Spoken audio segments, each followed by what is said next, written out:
षष्ठ स्कंध दशम अध्याय। हरिया देशे वज्रपाणि दध्यंच ऋषि अस्थिघेनि वज्र गढ़ाई वृत्र संग जुझिबा दशम प्रसंग। बादरायण उवाच ए रूपे इंद्र को कहिण विश्वभावन भगवान देवता माने देखुथिले तक्षणे अंतर्ध्यान हेले। श्रीकृष्ण आज्ञा परमाणे मागिले जाई देवगणे। महत ऋषि अथर्वण जात हूँ इंद्र परित्राण। हरसे ऋषि अथर्वण बोइले देवगणे शुण।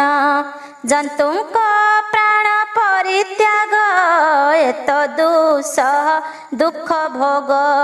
तुम्भे स्वभावे देवगण मरण दुख को न जान। जीवन पाई प्राणींकर सुत कलत्रये संसार। एमंत प्राणी अच्छी काहीं जीवन मागिले दियई। जेबे मागिबे नारायण तेबे बा के देव जीवन देबाउचु।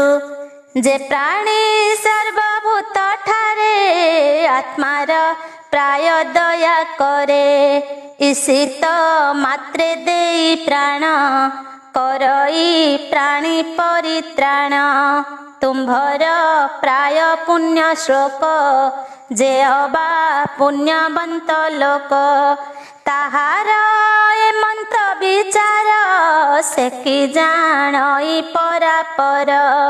अज्ञानी प्राणी जेउ माने पर संकट से न घेने।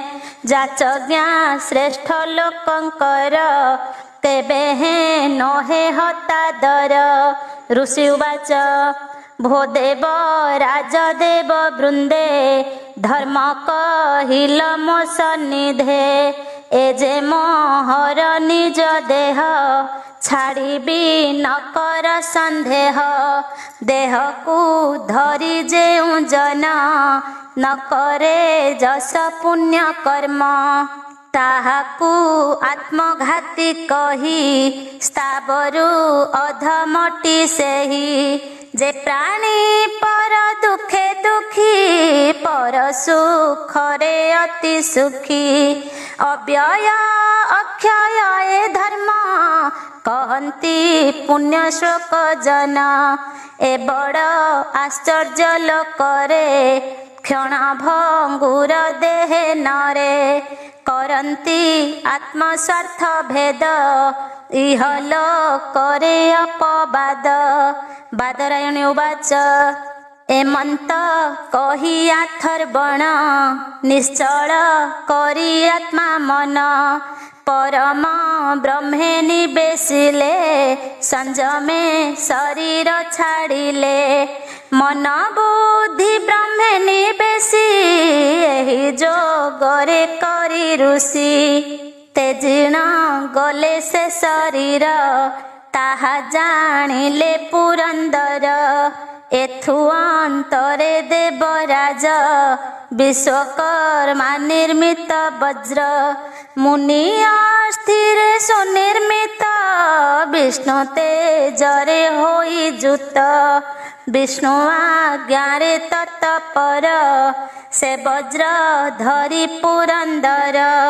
से देव गणरे बेष्टित आरोही हस्ती ऐरावत।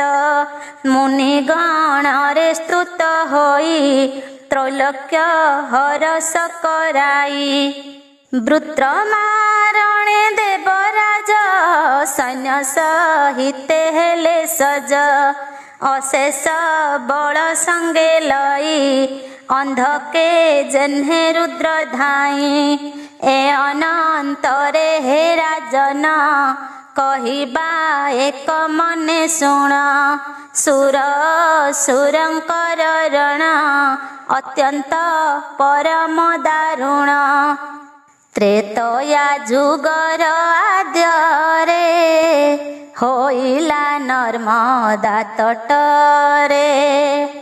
ରୁଦ୍ର ବସୁ ପୁଣି ଆଦିତ୍ୟ ବହ୍ନି ପିତୃ ଅଶ୍ୱିନୀ ସୁତେ। ସାଧ୍ୟ ବିଶ୍ୱେ ଦେବା ମରୁତ ରୁଭୁ ଦେବ ଗଣେ ବେଷ୍ଟିତ। ବିରାଜମାନ ସମ୍ପଦରେ ବଜ୍ରକୁ ଧରି ନିଜ କରେ। ଏ ଭାବେ ଇନ୍ଦ୍ରକୁ ଦେଖିଲେ ଅସୁରେ କ୍ରୋଧରେ ଧାଇଁଲେ। ନମୁଚି ଦ୍ୱିମୂର୍ଧା ସମ୍ବର ଅନର୍ବାରୁଷଭସୁର। ହୟଗ୍ରୀବ ଯେ ବିପ୍ରଚିତି ଅୟମୁଖ ହେତି ପ୍ରହେତି। ଶଙ୍କୁଶିରା ଯେ ବୃଷପର୍ବ ଉତ୍କଳ ପୁଲୋମା ଦାନବ। ଦାନବ ଦୈତ୍ୟ ଗଣପ ଯକ୍ଷ ଅସଂଖ୍ୟ ଆବର ଯେ ରକ୍ଷ। ସୁମାଳି ମାଳି ଆଦି ଯେତେ ସୁବର୍ଣ୍ଣେ ହୋଇଣ ମଣ୍ଡିତେ। ଇନ୍ଦ୍ରର ସେନାର ଗ୍ରତେ ବଳେ ଓଗାଳିଲେ ତୁରିତେ।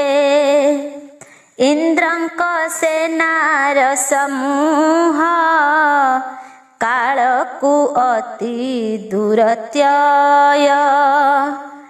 ନିଶଙ୍କେ ଦେଇ ସିଂହନାଦ ପୁରିଲେ ଦାନବ ଦୁର୍ମଦ। ଗଦା ପରିଘ ବାଣ ପ୍ରାସ ମୁଦ୍ଗର ତୋମର ଶେଷ। ଶୂଳ ଖଡ଼ଗ ପରଶୋଧ ଶତଗ୍ନି ଭୂଷଣ୍ଡି ଆୟୁଧ।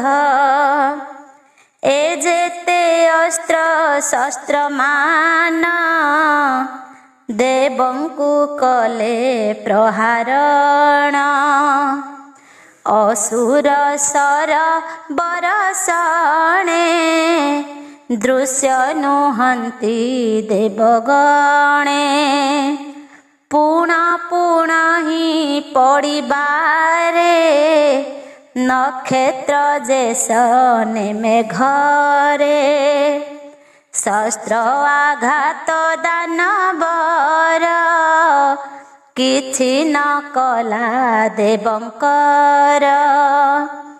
ଯେତେ ଅସୁରଙ୍କ ଆୟୁଧ ସକଳ ଦେବେ କଲେ ଛେଦ।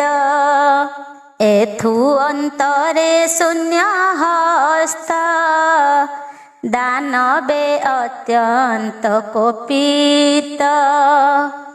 ଗିରିର ଶୃଙ୍ଗ ଦ୍ରୁମମାନ ଦେବଙ୍କୁ କଲେ ପ୍ରହାରଣ। ପୁଣି ଇନ୍ଦ୍ର ସୈନ୍ୟଗଣ ତକ୍ଷଣେ କଲେ ତା ଛେଦନ। କୁଶଳ ଦେଖି ଦେବଙ୍କର କୋପେ ଦାନବେ ଖରତର। ପୁଣି ପଥର ଘେନି କରେ ପିଟିଲେ ଦେବଙ୍କ ଉପରେ। ବିବିଧ ଗିରି ଶୃଙ୍ଗମାନ ଦେବଙ୍କୁ କଲେ ପ୍ରହାରଣ। ଦୈତ୍ୟ ନିଷ୍ଫଳ କାର୍ଯ୍ୟ ହୋଇ ଆତ୍ମା ଦେହକୁ ନିନ୍ଦା ବହି।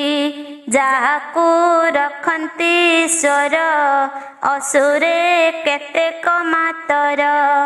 ଆତ୍ମ ଉଦ୍ୟମ ଯହୁଁ ହତ ଦେଖି ଅସୁରେ ଭୟ ଚିତ୍ତ। ସ୍ୱଭାବେ ବିଷ୍ଣୁର ବିମୁଖ ରଣେ ଲଭିଲେ ମହାଦୁଃଖ। ସ୍ୱାମୀଙ୍କି ଛାଡ଼ି ସଂଗ୍ରାମରେ ପଳାଇ ଗଲେ ପ୍ରାଣ ଡରେ। ବୃତ୍ର ସୁର ଚୂଡ଼ାମଣି ସୈନ୍ୟ ପଳାନ୍ତି ବୋଲି ଜାଣି ଧାଇଁବା ଦେଖି ଭୃତ୍ୟଙ୍କର କହି ବଚନ ମଧୁର। ଅତି ଭୟରେ ରଣ ଛାଡ଼ି ପଳାନ୍ତି ହୋଇ ମଡ଼ାମଡ଼ି। ଏମନ୍ତ ଦେଖି ବୃତ୍ରାସୁର ସୈନ୍ୟଙ୍କୁ ବୋଲଇ ଉତ୍ତର।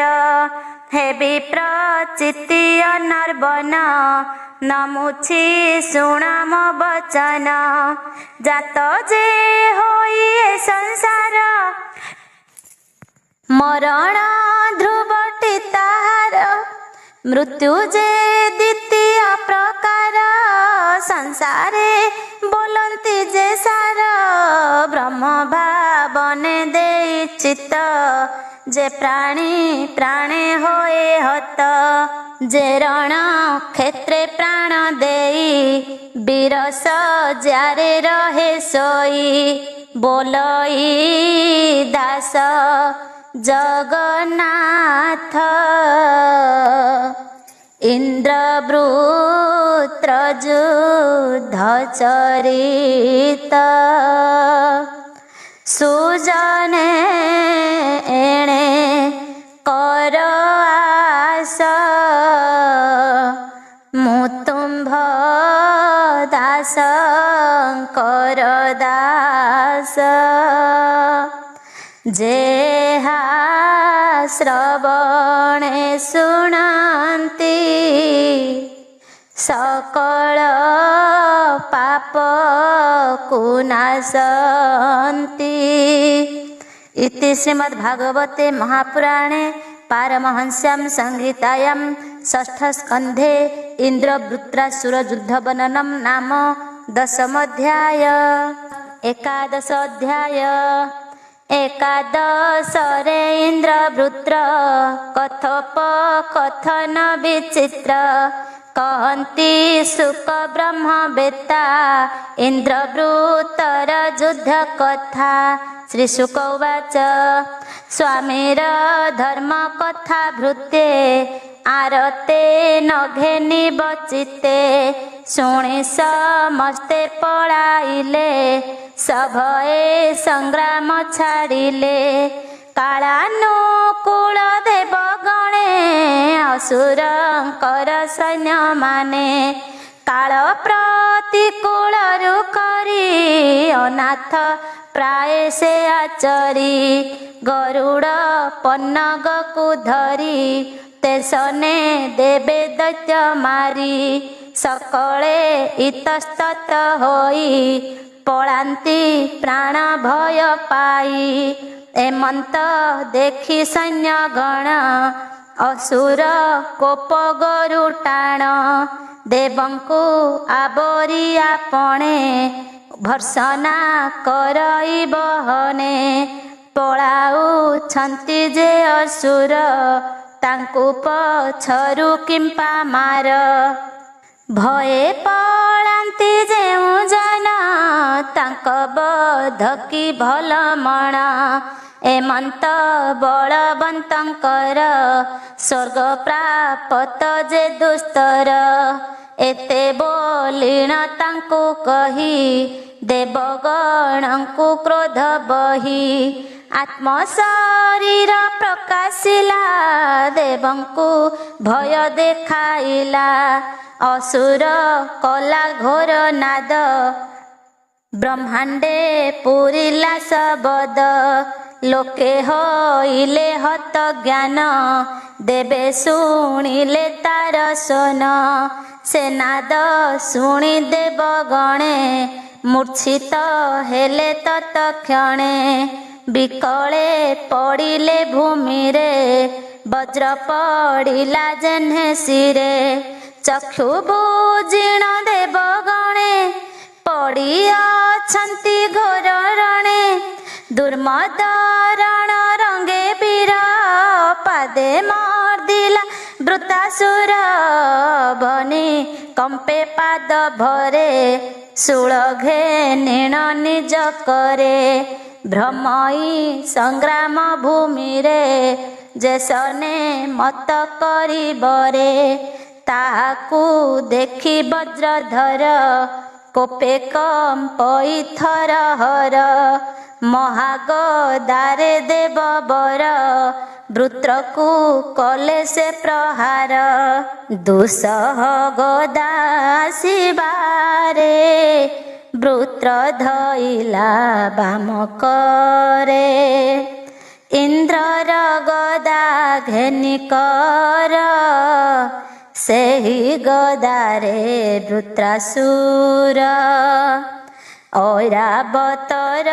କୁମ୍ଭସ୍ଥଳେ ଦାନବ ପ୍ରହାରିଲା ବଳେ ତାହାର ଏ କର୍ମ ଦେଖିଣ ସକଳେ କଲେ ଧନ୍ୟ ଧନ୍ୟ ବୃତ୍ର ଗଦାରେ ଐରାବତ ବଜ୍ରରେ ଜେନେ ଗିରିହତ ରଣେ ସେ ବିମୁଖ ହୋଇଲା ଇନ୍ଦ୍ରକୁ ଘେନି ବାହୁଡ଼ିଲା ଅତ୍ୟନ୍ତ ହୋଇଣ ଆରତ ବାହୁଡ଼ି ଗଲା ଧନୁସାତ ଚକିତେ ହୋଇ ଛନ୍ନଚିତ ଏମନ୍ତେ ଦେବ ପୁରୁହୂତ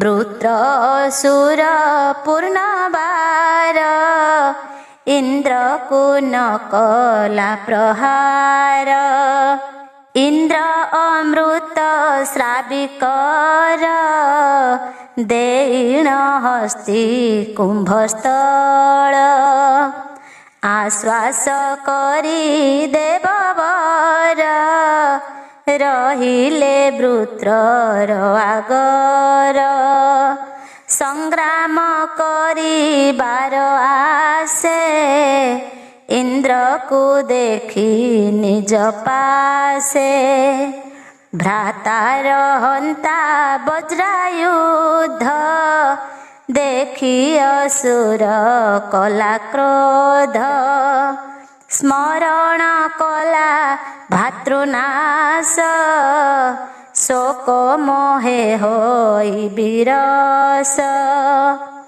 ବୋଲ ଇନ୍ଦ୍ର ମୋ ବଚନ ଶୁଣ ତୁ ହୋଇ ସାବଧାନ ବୃତ୍ର ଉବାଚ ଭାଗ୍ୟବଶରୁ ତୁମୋହର ସଂଗ୍ରାମେ ମିଳିଲୁ ଛାମୁର ମୋହର ଭାତୃ ନାଶକାରୀ ଆଜ ନାସିବି ତୋର ଶିରି ମୋହର ଶୂଳେ ହୃଦ ତୋର ନିଶ୍ଚୟ କରିବି ବିଦାର ଯେଉଁ କାରଣେ ମୋ ଗ୍ରଜ ଅପାପୀ ଆତ୍ମଜ୍ଞାନୀ ଦ୍ୱିଜ ଖଡ଼ଗେ ଧରି ତାର ଶିର ଛେଦିଲୁ ତୁହି ଦୁରାଚାର ପଶୁର ପ୍ରାୟ କମାଇଲୁ ସ୍ୱର୍ଗ ଭୋଗକୁ ବାଞ୍ଛା କଲୁ ଲଜ୍ଜା ସମ୍ପଦ ଦୟା କୀର୍ତ୍ତି ସବୁ ଛାଡ଼ିଲୁ ମୂଢ଼ମତି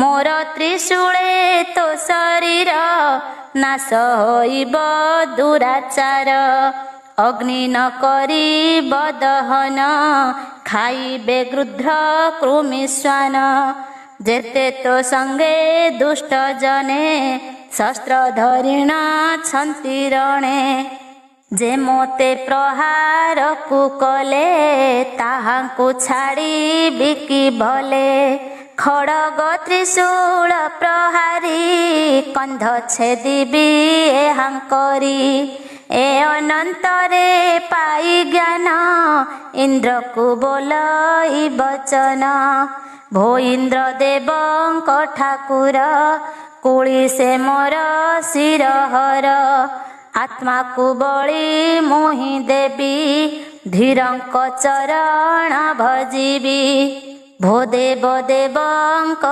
ईश्वर वज्र किं पाई न प्रहार अग्रे जे अछि उभा होई संशय कर काहि पाई गदा प्राय वज्र नमण वज्र मरण कारण आपणा तेजे वज्रधर दधिचि तपे तेज घोर विष्णु जंत्रित देववर विजय होई तुम्भर शंकर शण यथोचिते जहा से कही छंती मोते श्रीकृष्ण पाद पंकजरे मन मुनिबेशी विस्तिरे तुम्भर वज्र रे मोहर होइब मोह पास दूर जे गति जोगी जोगे पाई से गति पाई बही मुहि तिनि भुवन प्राणींकर बहुत संपद जाहार उद्वेग आधि गर्भ आर कଳି व्यसन जे अपार त्रिवर्ग दुख भक्तंकर नासंती प्रभु चक्रधर दुर्लभ जे प्रभु प्रसाद तेणु लभंती अप्रमाद भो प्रभु तुम्भ पद्म पादे भृत्यर भृत्य मु आनंदे होइबी मोहर मन सेवा करिबी अनुक्षण कीर्तन कर्म जे तुम्भर करु मो वचन शरीर स्वर्गलोके इंद्रर पद ब्रह्मलोके ब्रह्म संपद पाताल भोग जोग जेहि सपत द्वीपे राजा होई एणे मोहर नाही इच्छा तो पाद सेबारे मो बांछा जोग सिद्धि अबा मोक्षरे कार्य मो नाही एहांकरे एकांत भक्ति तुम्भ पाद बांछा करई चक्रायुध अजात पक्ष खग जेन्हे माता लोड़ई अनुक्षणे क्षुधार्त होइण बाछुरी माता स्तनकु इच्छा करी प्रवासी पति प्रिया जेन्हे लोड़ई मो मन तेसने भोनाथ दर्शन तोर हेउए आशा पूर्ण कर भो प्रभु कमल लोचन तो पादे रहु मोर मन आपणा कर्म बंधे जड़ी संसार चक्रे अछि पड़ी एमंत पापी मुहि जहूँ उत्तम साधु संग हेउ दारात नय गृहे मोर भोनाथ मन मन कर बोलई दास जगन्नाथ इंद्र वृत्रासुर चरित असुर बाणी सुधामय शुणी सकल पाप क्षय भुवन मंगल वाणी शुणी संसारु तर प्राणी इति श्रीमद्भागवते महापुराणे पारमहंस्यां संहितायां षष्ठ स्कन्धे वृत्रश्चन्द्रोपदेशो नाम 11 अध्याय।